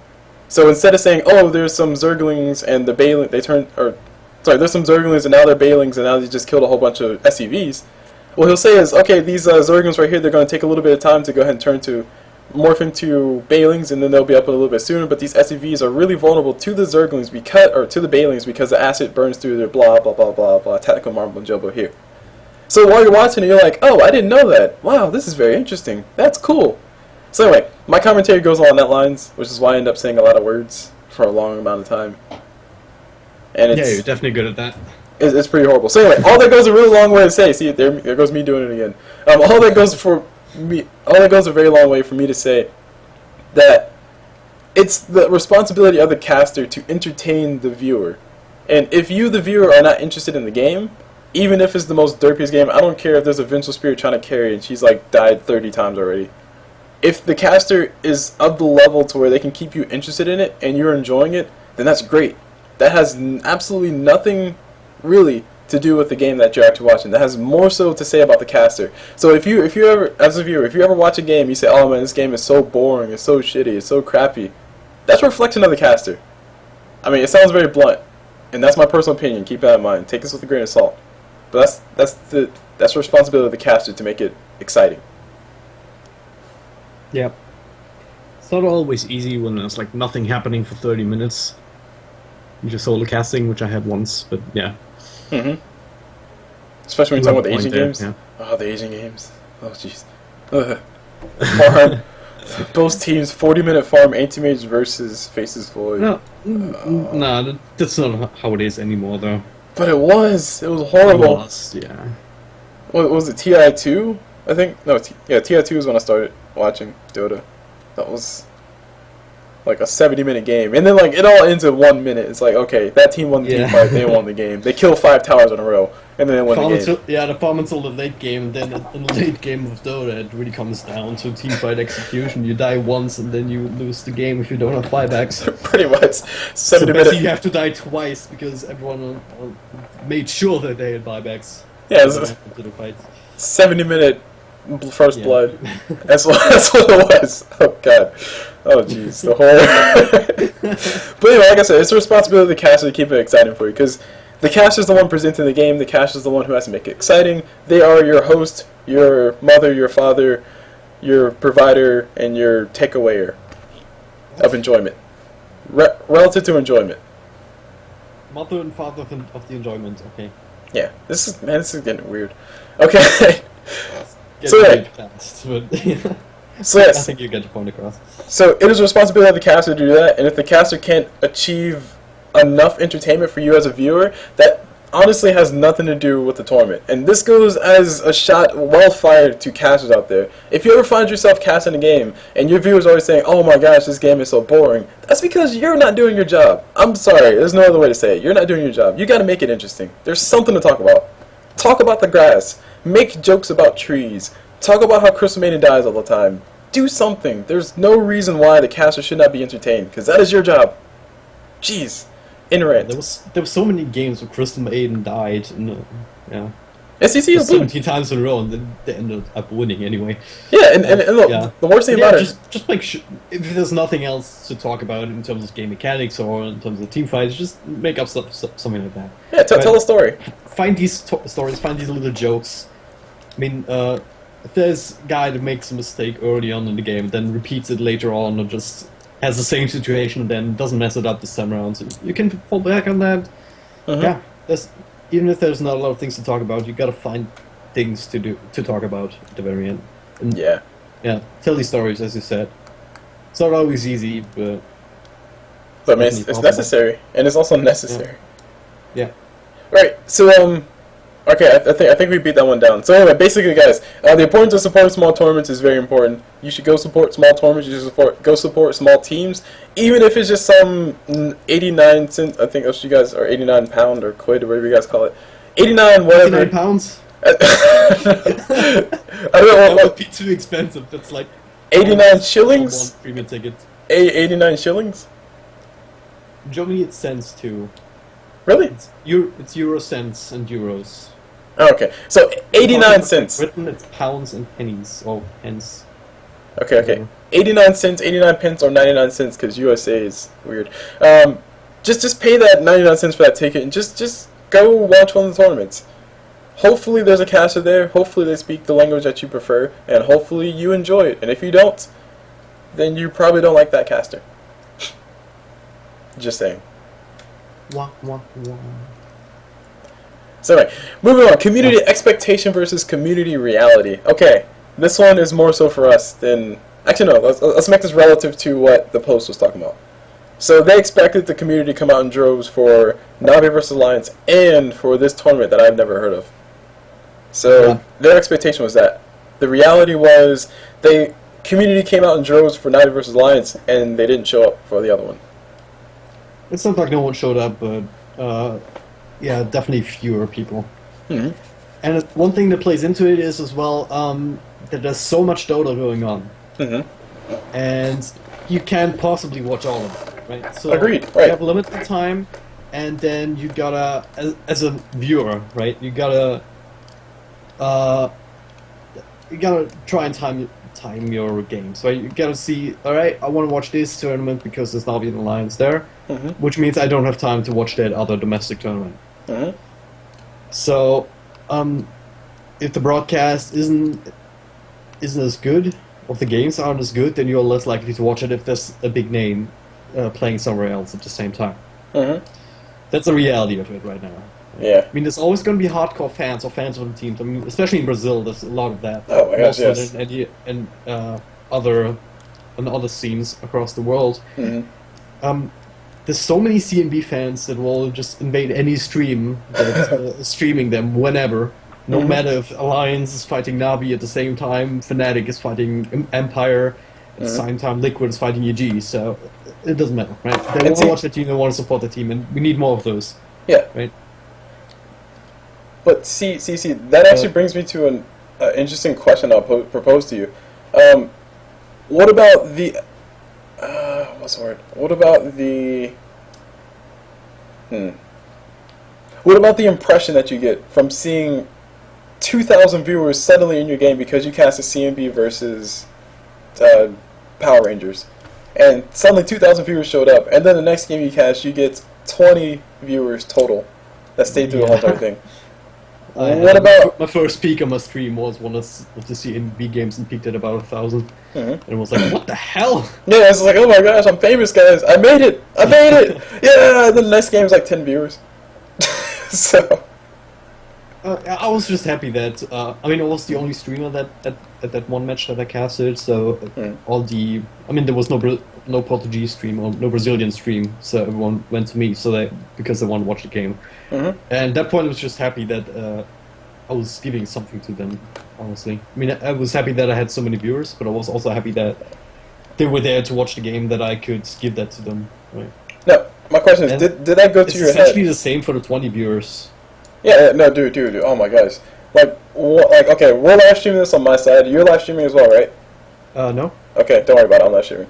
So I'm live streaming this on my side, and I got one viewer, and I think that's me. And I'm like, oh my gosh, there's somebody watching me, still listening after 90 freaking minutes. Oh, no, wait, it's me. Sorry, yeah, it's me. Don't worry, they don't know that, or I don't remember that. But no, I actually had like 3 viewers at one point. I was like, oh my gosh, 3 viewers. I didn't mention it because I didn't have to. But I'm still like excited that somebody actually wants to listen to me. Like, that's cool as crap. I mean, somebody actually sits down and listens to CulBlu talk about things that are probably his own opinion that are not really true, that don't apply to anybody. So that to me is awesome. Now, I never did hit a point where if I cast a certain team and I got a consistent 500 viewers, then I would be like, yeah, I want to cast more of that because that's growth to me, right? I just grew in viewers because I know if I cast this team, I'm gonna get 500 viewers plus. Yeah. And to me, that's also a negative thing because that can be like phantom growth or the illusion of growth. Where like you feel like you're gaining 500 viewers, but no, they're here for the team. They don't care about you. I mean, you just happen to be a sultry sounding awesome voice in the background that knows what he's talking about while they're watching the game that they want to watch. Totally not bragging on myself, by the way. Yeah, but so some of these might just say it's very few people, most likely if they just come for the team. But some of them will say, hey, yeah, the cast is actually good. Let's follow this channel. I mean, I saw that from all the emails I get. I mean, every time a lot of the times that I streamed, there's like 2 or 3 extra subscribers on my channel. Right. Extra not followers, not subscribers, because I'm not a partner, but yeah. And that's the small growth. Right. That is actually there in the subscriber count. I mean, not everyone subscribes, because not everyone wants to follow you. They just want to follow the games. Right. And that's alright, right? That's fine. And you also have people like me who like watch Shiver stream every single day, but still hasn't followed. I mean, I follow. Yeah, I don't follow anything either because I just don't use that system at all. I just mostly use the match ticker, or just Twitter, or just the Skype casting group thingy. If someone says, "Hey, yeah, I'm casting this," and I might tune in. There's so many other ways to follow. We missed some of the things that you were saying. So go ahead and say that, and I'll clip this together. Oh, that's gonna take forever. Jeez. Yeah. I was basically just saying that there's so many ways to follow games and casters that just one value, like the Twitch follower count, is just one indication, not necessarily representative of the whole following that you have. So, but you can see a trend. Yeah. I suppose. I mean, eventual growth is like the post said. People are wanting growth now. Like they say, "Oh my gosh, there's 1,000 viewers here. That's like 1,000 people who should be just following my channel by now if I cast this game. So why am I casting it here on your channel when I can cast on my channel?" And Rebo just got online, by the way. I feel like a lot of that was being done. And we can actually bring Rebo in, but not yet. Let's go and finish this last piece of suggestions. Yep. All right. So community expectation versus community reality. We talked about that. Suggestion of how to help grow the scene in a positive way. And I feel like that last part is an important part to throw in a positive way. Yeah, exactly. And the whole undertaking is a really, really big thing, right? I mean, building the scene from the ground up. I mean, right now there is a scene in Europe, which is pretty big. There's a scene in North America, which is maybe not as much quality, but it's getting there. Right? EG just came out of freaking nowhere with a new roster. Right. And before that, the old EG team was only known for throwing games, right? Yeah. Now the new team with old man Fear and also new guys. I mean, Arteezy's just from zero to hero basically. Right. Because he's so good, and he got that chance to get one spotlight, and then now he's on EG and he's playing super good. So there are scenes in North America and Europe and in Southeast Asia and China that you can work with. But there are so many other places that don't have the benefit yet. And we've seen it in Korea. This is starting to pick up after a big thing, after a big organization. What was it? I don't know. Casper? Neon? Wasn't that then? The Neon series? What were we talking about? The Nexon sponsorship leagues. Yeah, Nexon. But I think the organization behind that, I think Casper or whatever. Okay, sure. Which is also involved in StarCraft, I believe. But yeah, they have that benefit that they have such a big StarCraft 2 community that they have people that are knowledgeable about esports in general, so that they can use that experience to help foster the Dota 2 community, right? Okay. So you're basically saying, like, by having that experience with working on StarCraft 2 for such a long time, they say, okay, we're gonna do it the same way. We know it's a different game. There's different things that apply here and there, but it's kind of like this. And yeah, I think that's what helped them, right? So if we're looking at Brazil now, and that was, of course, the focus of this article, or of the statement that we had discussed. Like 7 hours ago. They don't have the benefit of having a big StarCraft 2 community, right? Yeah, no infrastructure's there. Yeah, no infrastructure, except for maybe League of Legends, I don't know. You mentioned that it was like a big sustainable scene of League of Legends there, but then again, I don't know too much about this, right? I don't know how ESL, if at all, is involved in that. So, thing is, how do you build up a scene from the ground up? That's the thing that's really, really difficult. You do it by a positive way. And I can answer part of that, because, like I said, guys, Casters Network, founder here, awesome stuff, yay. And we're getting to the point where I'm starting to lose my professionalism, but I think I already lost that. That was already out the window for a long while ago. Anyway, so Casters Net founder here saying to you guys that creating a group is not an easy thing, and I knew it wasn't an easy thing. We all understand it's not easy to say, okay, we're going to have this group form to do this thing and help out these people, because that requires work. But that's work that you have to do. And initially starting out, CastNet was literally going to a whole bunch of tournament admins for tournaments that they posted about. Say, hey, we have a group of people, and by group of people I mean we have me plus 4 people who I convinced to join the group initially. That weren't really casters. They were just like, okay, it's a cool idea, sure, whatever. And literally me just going to say, hey, we got this group of casters and they'll cast your stuff. And then when it actually came to casting stuff, I would literally go out and cast every single thing that we said, hey, we can provide casters for. And of course that eventually died out because CulBlu's lazy. Sorry, guys. And then we got to the point where it's like, okay, there's a lot of casters out here. I see them on YouTube, and I watched a few of their stuff, and I said, okay, let me go say, hey, this Smoif TV guy, let's go talk to him real fast. And I messaged Smoif, and that's how I got to know Smoif. And we've been best of buds ever since. It's like, hey, there's this Dran guy. He's over here talking and saying, hey, he does Let's Play, but he sees my videos and said, hey, CulBlu, you're doing some cool stuff. Let me cast with you. So yeah, sure, whatever. And that's how I met Dran. And then I go through and say, hey, this is Zyra guy. Let me message him. Zyra's cool, right? He used to cast Han stuff. I need people who are diverse. Let's go ahead and talk to him. And then he starts casting for Beyond the Summit. So yeah, that was an awkward occurrence that happened. That was kind of fun though, because I was like, oh my gosh, I know that guy. He does Hancast and he does the podcast show for Dota stuff. It's cool. And now he's a caster for Beyond the Summit. Damn. Hopes and dreams, man. Hopes and dreams. But anyway, so starting up a group takes a lot of work, and initially you're going to end up doing a lot of stuff for free. And by initially, I mean still I'm doing a lot of stuff for free. CastNet is technically, I guess, a non-profit organization. is that what we are? Yeah, you don't get any more money off of it, right? Yeah, no, like all we want is to see our people become more connected, because that is fundamentally what I feel that we need more of as a community. And by as a community, I mean casters. Because the simple fact that I can't just say, hey, Day 9, can you please give me some advice on how to do things directly, makes me sad. So I'm going to make that happen one day. It's a big dream. It's a big dream. Day 9. I can have dreams, can't I? Yes, of course. And speaking of dreams, oh my gosh. I don't want to end the cast yet, because I want to see if we can get Revo in here, but I think we might be ending this soon. Yeah. See if we can call. I'm calling Revo. I doubt he'll answer. But if he does, we'll just like bombard him with questions of, so Brazilian Dota, how bad is it? Come on, tell us how bad, how violent are the members? How violent is all the play? Oh, guys, I'm joking. No offense to anybody. CulBlu's joking.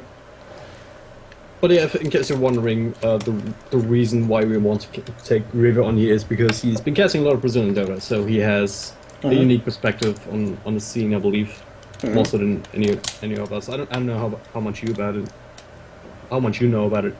No, All I know is that Revo said, "Hey, CulBlu, let's cast a Zotac Cup. It's a bunch of Brazilian teams and players that love their people."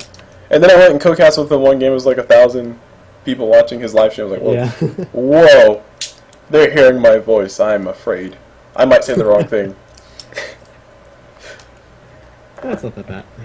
Yeah, so assuming that Revo's not going to join us, let's go ahead and give our final thoughts. So, dragondrop, final thoughts on this whole entire situation. Oh, well, I think it's a little bit fucked up, but I do hope that that both of these groups of people will go their own ways and find a way to,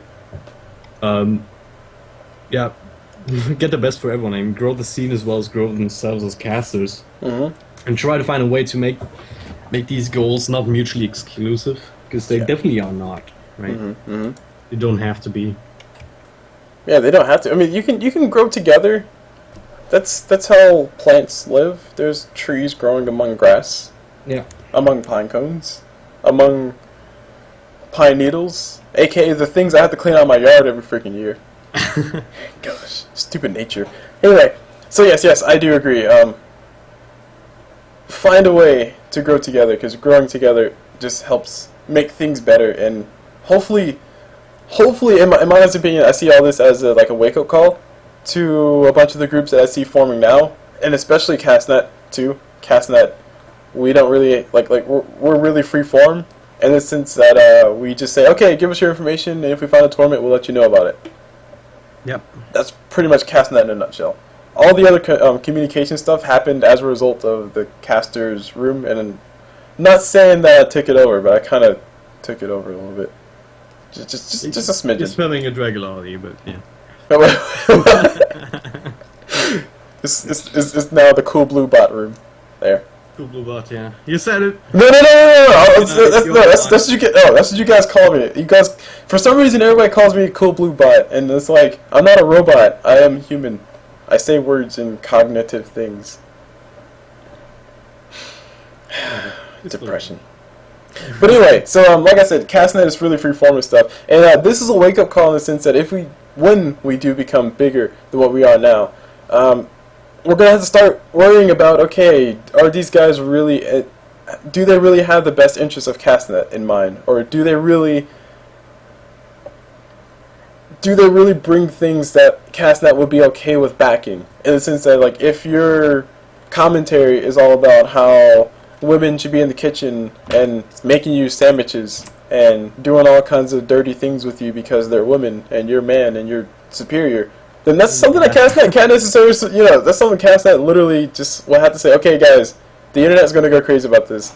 We got to consider telling this person, hey, we like you as a person, but that's a lie, so go away.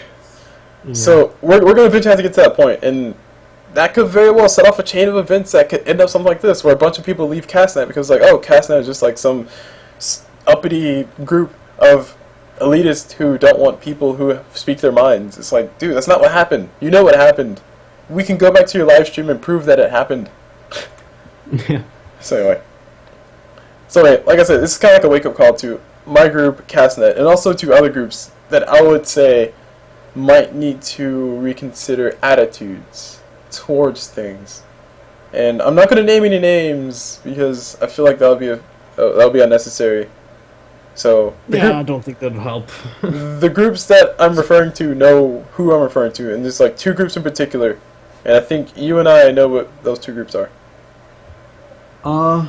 Yeah. Pretty much. I mean, I know one that we talked about earlier. Yeah. The one not so sure. I will say the Bandhammer. Oh yeah. Yeah, that group, that one. That's not the newer group, guys. No, this is a reference that dragondrop gets. Anyway, so yeah, those two groups, I would like say, guys, please listen to this whole entire video. But this video has been going on for an hour and 90 minutes plus 12 minutes. So definitely something you can watch in like 10 minutes, right? Just a quick little video, yes. What? To see exactly, we're starting to fall asleep on our keyboards. I'm alright. No, I'm just trying to unplug my keyboard so I can actually clean it up. I thought they said unplug your keyboard so you can fall asleep on it. So many cables lying around here. I don't know what else I unplugged now. Just microphone's in front, so I can't accidentally unplug that. So at least we got that. okay, I was gonna say, whatever you do, just don't unplug the computer. Yeah, I know. I know the difference between a USB plug and the power plug. Most of the time. Well, I don't. What? Yeah, you're just joking with me. Yeah, I am. It almost worked. Going on, so you couldn't. Yeah. But anyway, there you go, guys. So yeah, I forgot what point we were making, but I feel like it was a point along the lines of we, as organization people, have to consider that there's two sides of things, and we as casters have to consider that just because we're not casting Navi versus Alliance within our 2nd month of casting, or 4th month of casting, or even the 6th month of casting, doesn't mean that you're not doing good work. It just means that you're not casting Navi versus Alliance, and nobody is obligated to give you that game. Like, to be honest, the only people who I feel obligated to get a game such as Navi versus Alliance or LGD Int versus, what's the other team? IG? Didn't IG win the... No, DK, there you go, thank you. LGD Int versus DK, the only people who I feel obligated to hold or cast those games are literally the people who put in money. Like, literally put in money to help those things become a thing, like join Dota. They put in a lot of money in this stuff. Like Beyond the Summit, they put a lot of money into this stuff. They started a Kickstarter to get money, so they can get more money, to make more stuff, to eventually give back to the community. Eventually make more money. And then make more money, of course, that's a side thing. So, those groups, to me, are the ones that are obligated to, like, or not obligated, the ones who are like, you know, this is our birthright, kind of thing. We worked for this. But they worked for it. Yeah, they did work for it. They are far beyond anything that new casters. I guess you could say. They've been there already. Dude, Dragon. I guess you could say they're beyond the summit.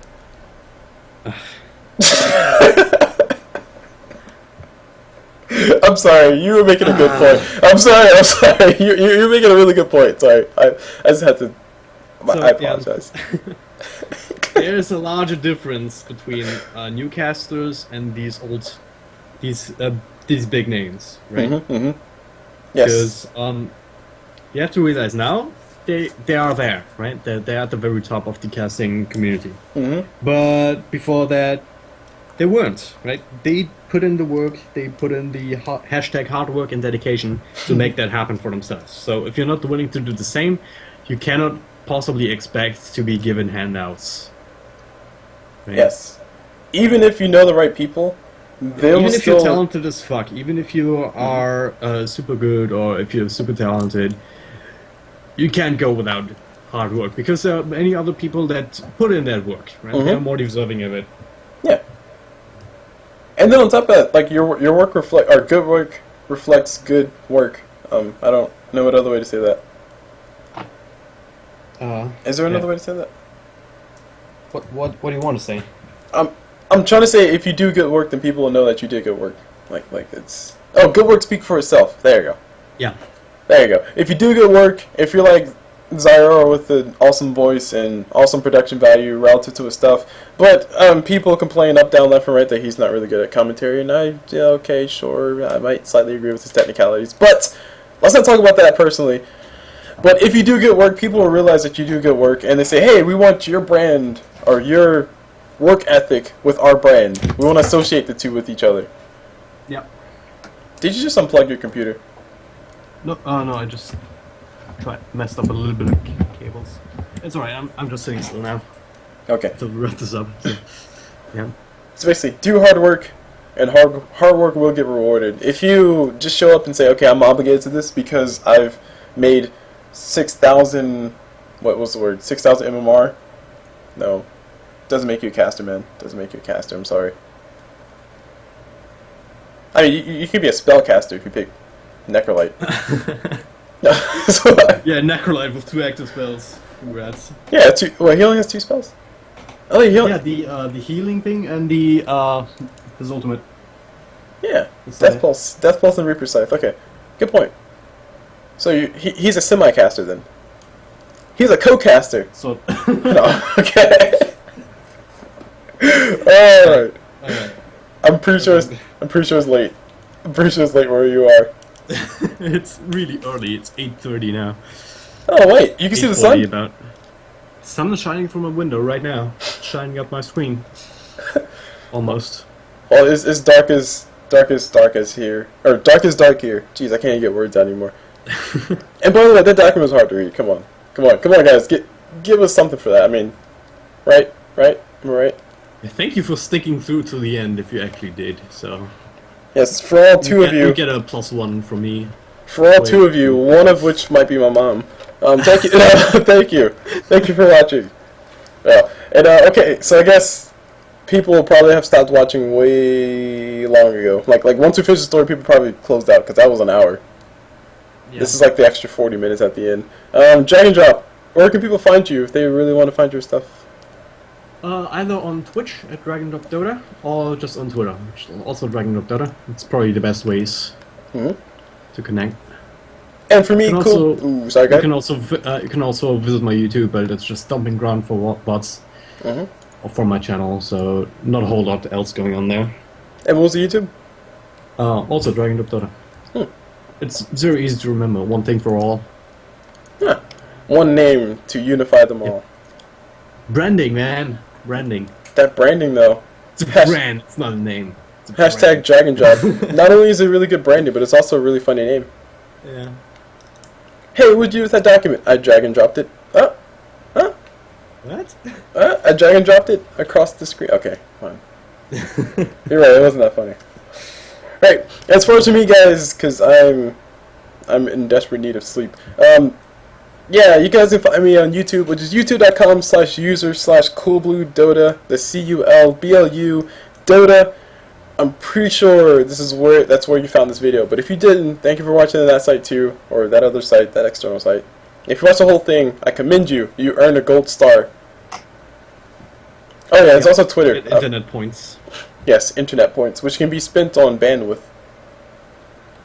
Non-refundable, non-refundable, non-returnable, and we are not obligated to actually give you those points. That's why you don't have good internet, because you don't get any internet points from anywhere. Yeah, nobody ever gives you internet points. That's why my internet just died in the middle of this thing. I'm gonna have to clip this together. That's gonna be so horrible. But anyway, you guys can also follow me on Twitter, which is at CulBluDota, and this conversation in itself was more so just us reading through this text for a TLDR, and it just might be a TLDW. Yeah, but we did touch on a few very important and interesting topics, so I feel we I hope did. the one person who watched this will be thankful for that. Hopefully. We only hope. And come on, guys, support the small videos. I mean, by small videos, I mean the videos that last 30 hours, and watch them all. You can do it. You can do it. Alright, so Dragon Drop, would you like to say the final goodbye for all of us here in this video, which is just us two? Thank you for watching. Goodbye.